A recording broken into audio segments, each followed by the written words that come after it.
Bonjour, je suis Comme Jonathan et je vous invite à écouter mon mini-speech sur comment sortir d'une oppression satanique. Pour quiconque a un peu de bon sens, remarquera dans sa vie deux forces opposées l'une à l'autre.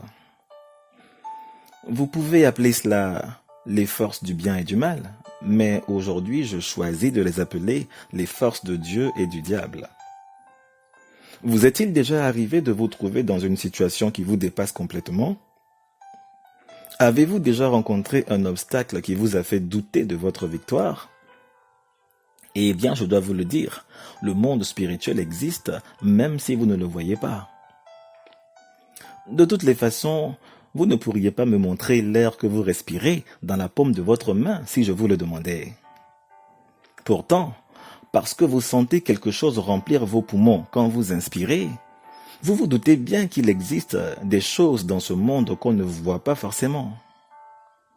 Et il en est de même pour cette situation inexplicable dans laquelle vous vous trouvez peut-être en ce moment.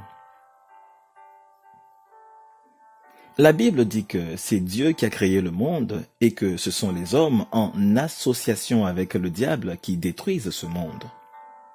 Je crois que c'est aussi le diable qui cause les problèmes qui, lorsque ils vous arrivent, vous n'avez aucune idée de comment vous en sortir. J'appelle ça une oppression satanique.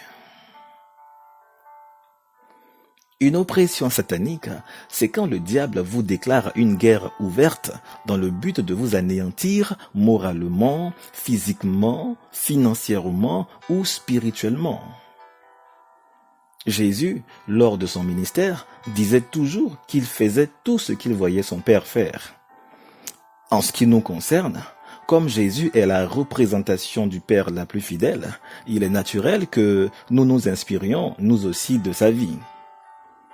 Et justement, Jésus lui aussi a été confronté à une oppression satanique.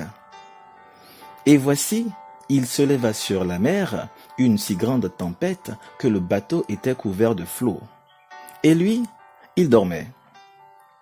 Et ses disciples, s'étant approchés, le réveillèrent et dirent, « Seigneur, sauve-nous, nous périssons. » Et il leur dit, « Pourquoi avez-vous peur, gens de peu de foi ?»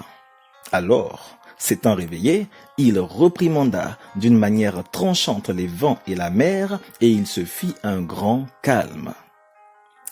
Et les hommes furent dans l'admiration et dirent, « Qui est celui-ci à qui obéissent même les vents et la mer ?»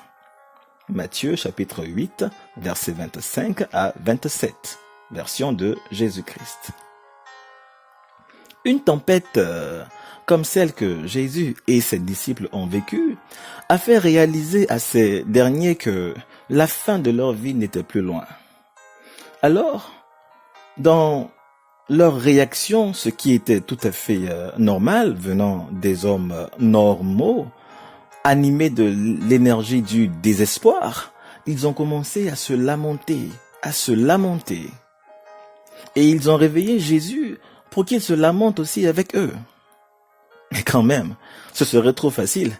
Il n'allait quand même pas mourir dans son sommeil, alors que eux, c'est dans d'horribles souffrances qu'ils allaient finir leur existence. Et on voit bien à sa réaction que Jésus n'était pas content d'avoir été réveillé. Mais bon, je ne crois pas que ce soit parce que Jésus souhaitait mourir dans son sommeil.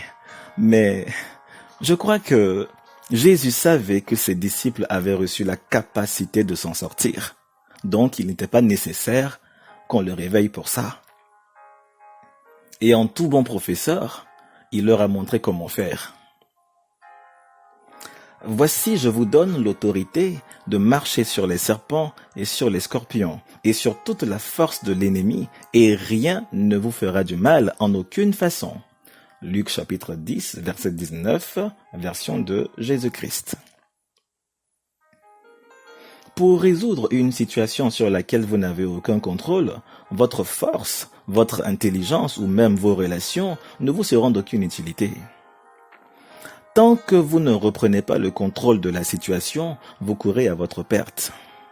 C'est pourquoi Jésus s'est adressé au vent et à la mer pour reprendre le contrôle. Vous devez faire comme lui et ordonner à la situation de vous obéir au nom de Jésus. Je sais que cela est possible parce que c'est Jésus qui l'a dit et il l'a démontré. Dans le courant de ma vie, je me suis inquiété, je me suis angoissé pour tellement de situations pour finalement me rendre compte qu'elles n'étaient pas si chaotiques que ça. Si vous cédez à la peur, vous ne pourrez pas bien exercer votre autorité en Christ. Alors, reprenez courage et soyez fortifiés en Dieu. Tenez-vous sur vos deux jambes et ordonnez à la situation de revenir sous votre contrôle. Peut-être que le diable agite sous vos yeux tous les jours le célibat. À partir de maintenant, changez le nom de la situation. Eh oui, cela fait partie des pouvoirs que nous avons reçus de Dieu depuis le commencement. Alors, si la situation se comporte comme le célibat, appelez-la maintenant à partir d'aujourd'hui, mariage, et ordonnez-lui de se comporter comme tel. Si la situation se comporte comme le divorce, appelez-la maintenant amour renouvelé et commandez-lui de se comporter comme ça. Et peut-être que la situation se comporte comme le chômage ou la pauvreté et vous ne savez pas comment vous en sortir. Eh bien, la parole de Dieu est votre seule chance. À moins de contracter un pacte avec le diable qui est justement celui qui vous attaque, laissez-moi vous dire, dans ce dernier cas, que les choses ne se termineront pas bien pour vous. Même peut-être que vous le savez déjà. Changez donc le nom de la situation de blocage et de chômage en prospérité et emploi et ordonnez-lui de se comporter comme son nom. Vous vous demandez peut-être, mais pourquoi ne pas chasser cette situation? Pourquoi changer son nom? En fait, la situation elle-même n'a pas de problème. Mais c'est le genre d'esprit qui opère à l'intérieur qu'il faut changer. Et la seule manière de changer la nature de l'esprit qui opère dans une situation, c'est de changer son nom. Rappelez-vous ce que Dieu fit avec le nom de Jacob.